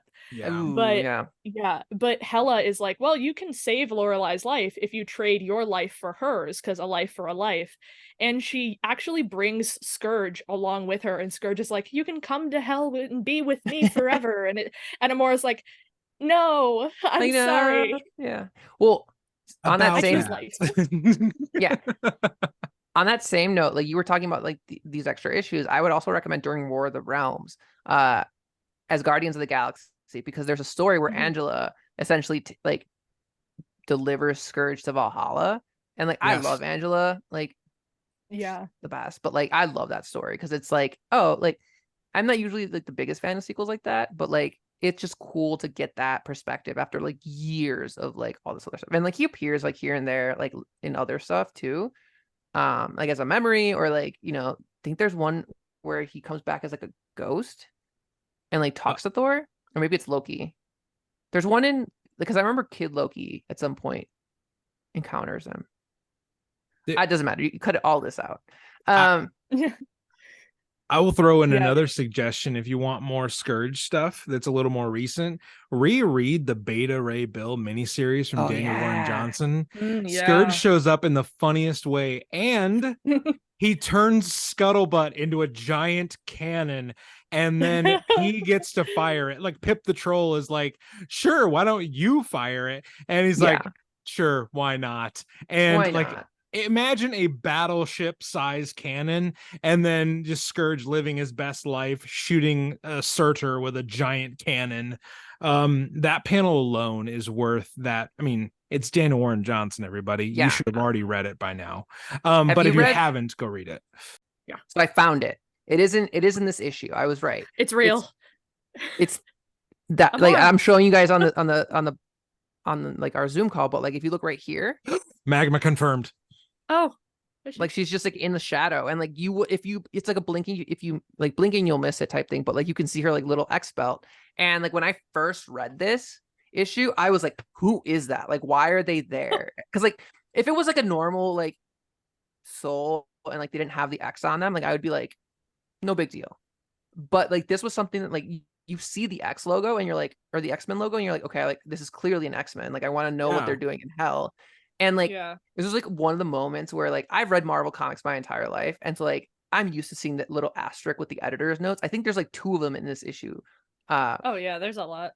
And to like not get that here, I'm just like, where am I supposed to go? And like it wasn't until like years later until someone was like, oh yeah, that's Magma. And I'm like, who is Magma? And like why is she here? Yeah, because like my history with like X-Men comics is like they didn't start until like I didn't start reading X-Men until like the 2000s, so like well past all of this, like Claremont era. And like I've read issues here and there, but like, you know, just like the big ones, like the Phoenix Saga, Age of Apocalypse, Days of Future Past, and like I was like, who is this? And like it just like opened up, like when someone told me and they told me what issues to go, I had to look it up at some point. But it's like 1 or 2 issues where this all happens, and it just happens to be happening at the same time, like as these 2 books were being published. And Walt's like, oh yeah, I'm gonna do this like little fun thing, and I'm like, that's cute. Here.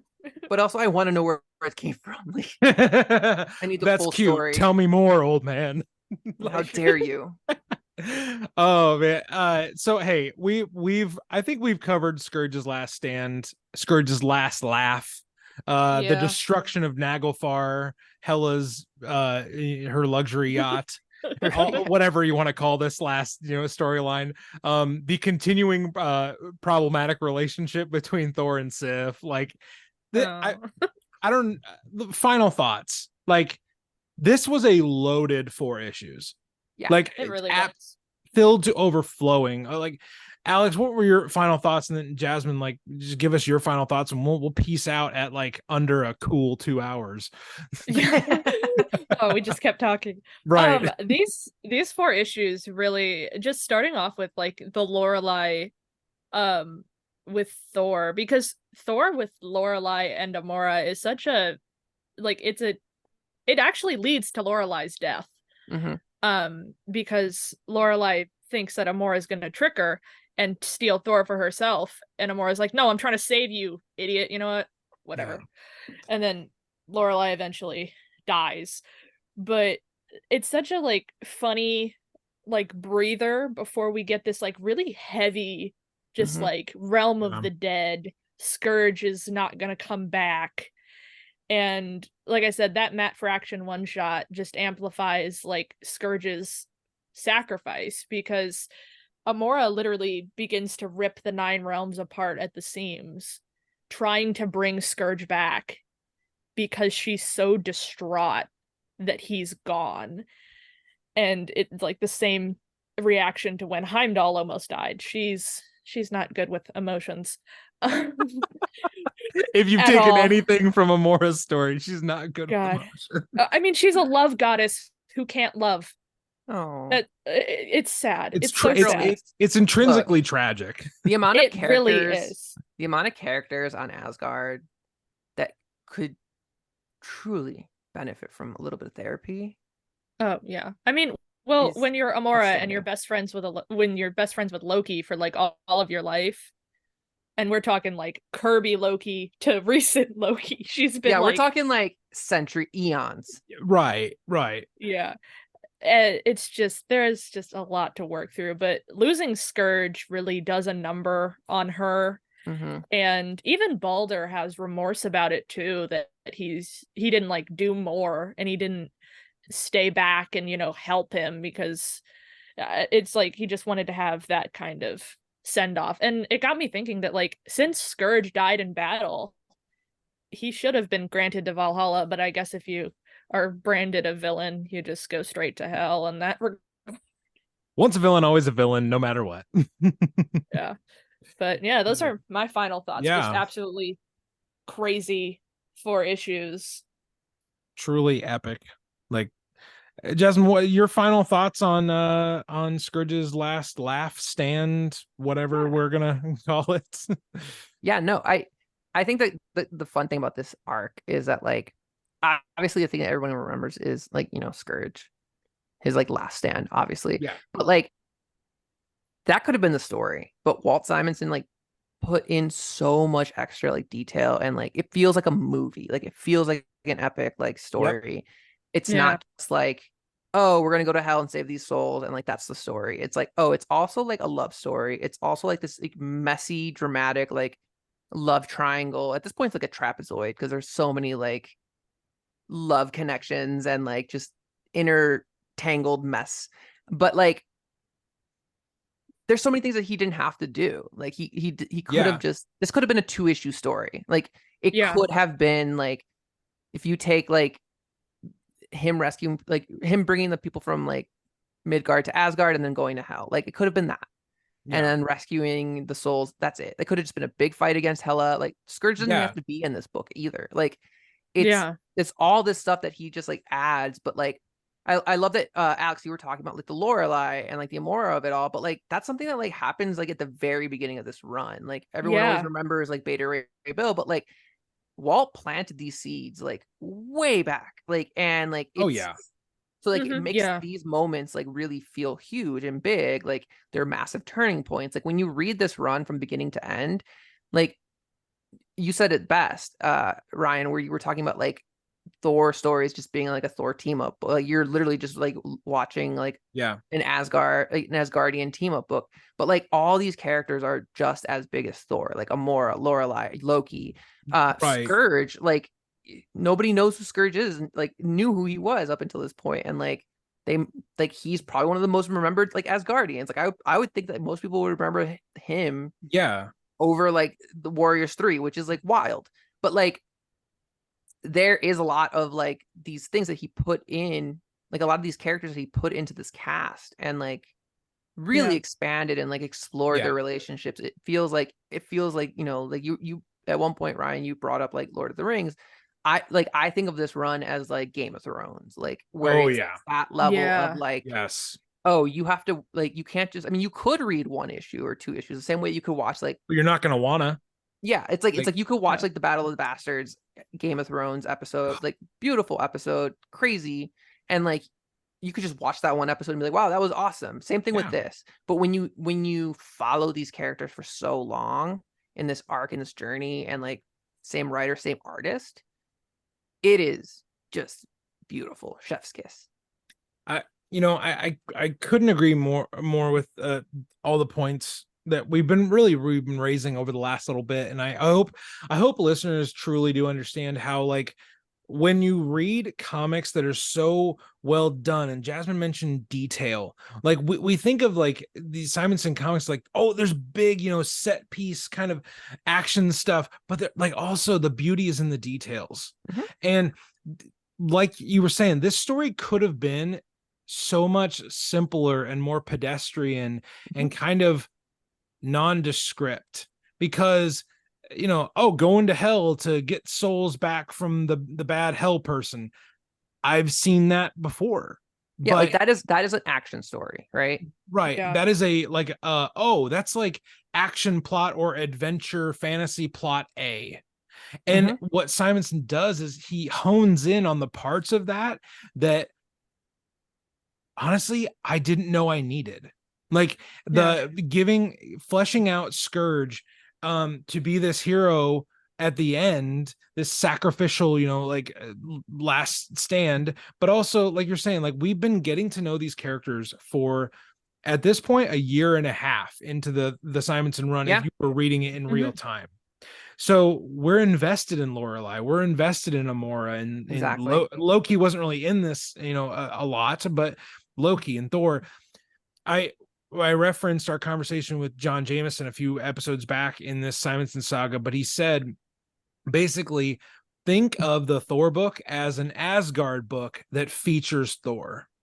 Like when the Thor book is done best, it is an Asgard book that features Thor. Yeah, I mean, like look at Kieran Gillen's Journey into Mystery. Like that is like one of the absolutely best phenomenal Thor like stories, and it's like it's not even titled Thor. Like but it's beautiful. Yeah.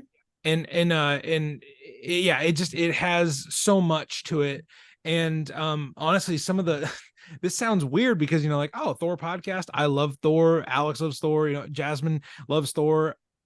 Some of the most interesting stories in Thor's world have little to do with him. It'd be like, oh, the most popular X-Men for a lot of people is Wolverine. It's like, yeah, well, some of the greatest X-Men stories don't really have Wolverine at the front of them. Even though it's, for me, I'd be like, oh, cool, X-Men equals Wolverine. People think Thor book equals a lot of Thor. Some of the best stories don't really center or revolve around him. And I think this is a good example of that. And yeah, I think we've thoroughly, much like Scourge is at the end of this storyline, we've talked it to death. But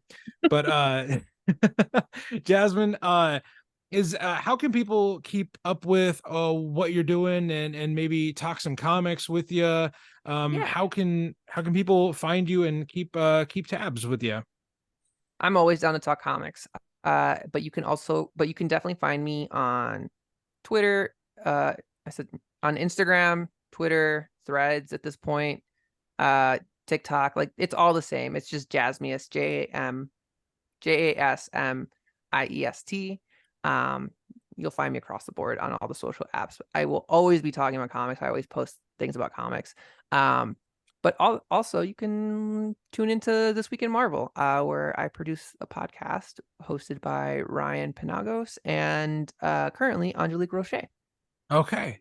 Well, and I'm sure, like, in your spare time, what little spare time you have, you're like honing your Viv Vision series that I'm sure you've thought through in your. Oh yeah, that's oh yes, long term. that That's like the long game. I mean, you did get published with Viv, so who knows down the road. Tattoo. Oh, you can't see it. I love that tattoo so much. Simple, clean, cool. Alex, how can people keep up with the Realm Trekker? My username on TikTok and Instagram is Realm Trekker. That's where I post most. That's where you can find me if you want to hear me be absolutely annoying about Amora the Enchantress.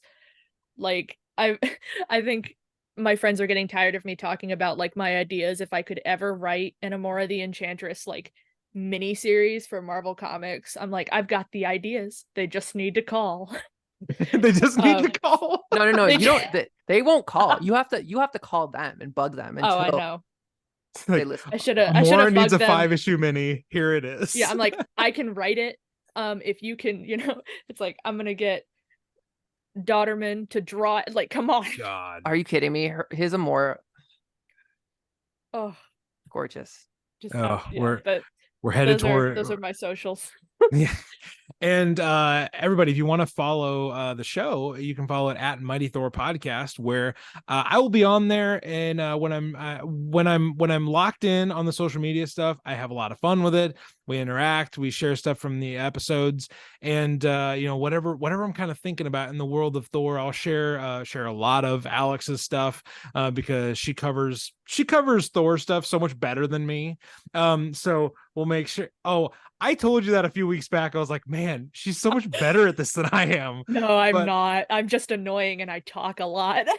And everybody, if you want, since we're throwing out ideas, if you want my idea for a Volstagg the Voluminous miniseries, I've thought it out, I've planned it out, and yeah, I have nothing else going on in my life.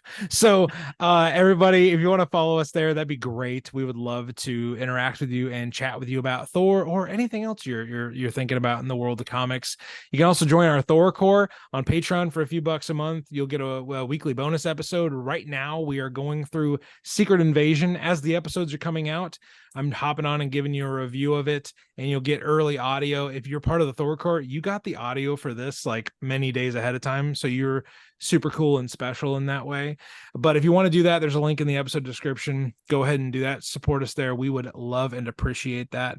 But for myself, for Jasmine, for Alex, this has been Across the Bifrost, and no matter where you are, no matter what you're doing, we encourage you to do one thing, and that is to stay worthy.